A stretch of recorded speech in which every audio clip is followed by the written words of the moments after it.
Good all, and absolutely welcome back to a sunny South Africa, November the 13th, and this is South African Prepper. So I want to talk to you about the unprepared that will suffer.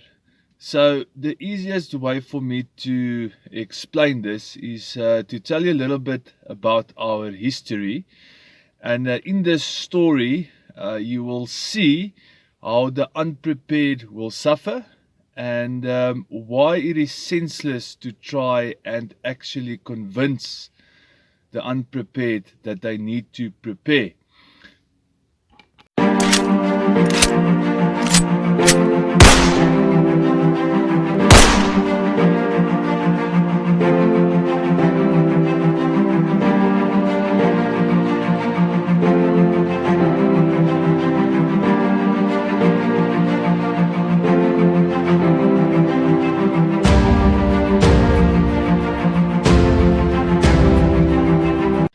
So absolutely welcome back. So between 1899 and 1902, my people, the Boer people or the Afrikaner people, we had a major fight with the British Empire. Now what's very interesting is that the first year in this war, we did extremely well because our people are used to living in the veld.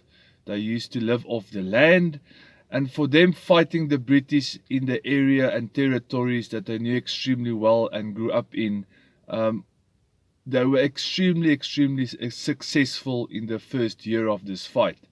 Then the British realized that, oh goodness, we need to do something about this. This is becoming extremely expensive. So they did what the British did extremely well. They pushed in the numbers. Okay, a lot of soldiers and a lot of extra guns and a lot of supplies. What ended up happening is that the British forces then gradually moved up and occupied one of the capitals. You must understand that we had two republics, the Orange Free State Republic and the Transvaal Republic, both independently declared in the 1800s. The British then occupied the first major capital, which was Bloemfontein, and then they moved on a couple of months later and then they occupied Pretoria, which was the Transvaal capital at that stage. Now, what happened when they occupied Bloemfontein, which is the Orange Free State capital at that stage, was that the Boer forces literally split into two parts. Okay, a lot of the Boer soldiers decided that this war is senseless, and this also happened when they fell and occupied Pretoria. A lot of the Boer forces felt that it was senseless to carry on fighting because now they have lost their capitals. Now this is where the first lesson comes in, that we learn from this piece of history, is that when people start losing property, in this case they lost their capitals, people tend to give up, and this is literally what happened.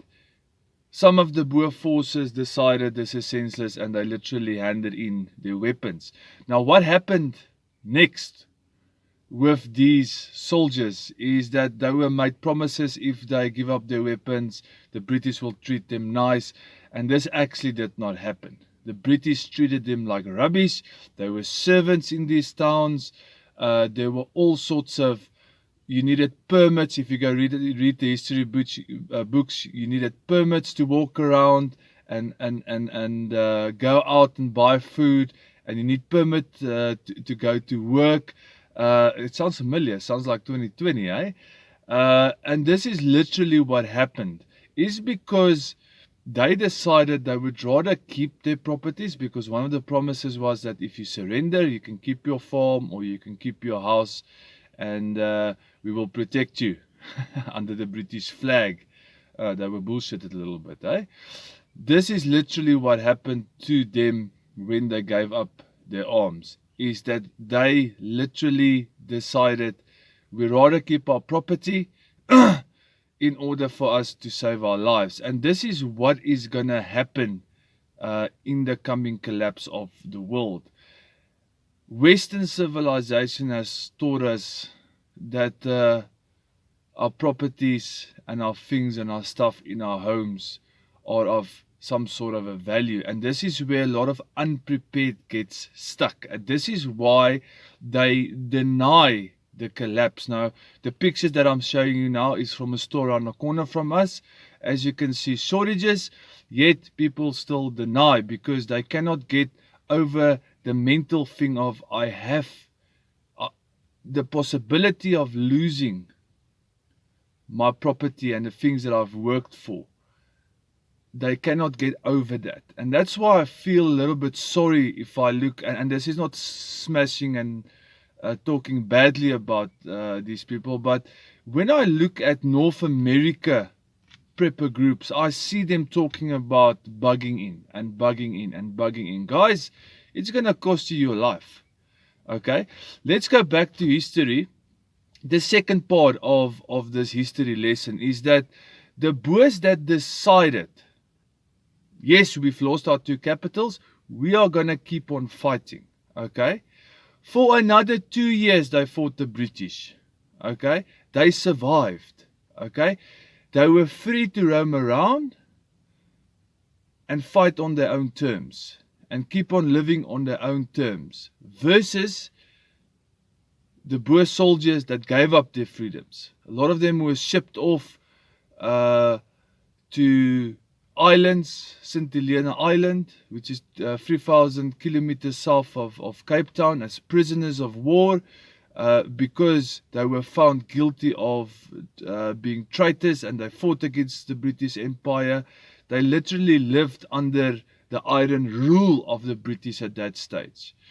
So this is the reason why it is so difficult to convince the unprepared that a collapse is coming, is because they're holding so fast to their property, to their vehicles. I'm sitting in a vehicle right now, to their houses, to their businesses maybe, that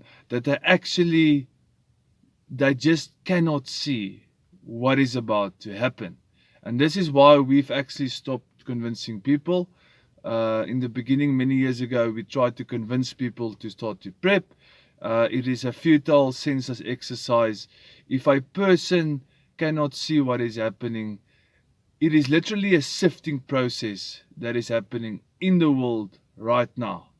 Now, you have to understand that it doesn't matter in which city or town you live in the world, 70% at least of the people in that town or city will be unprepared.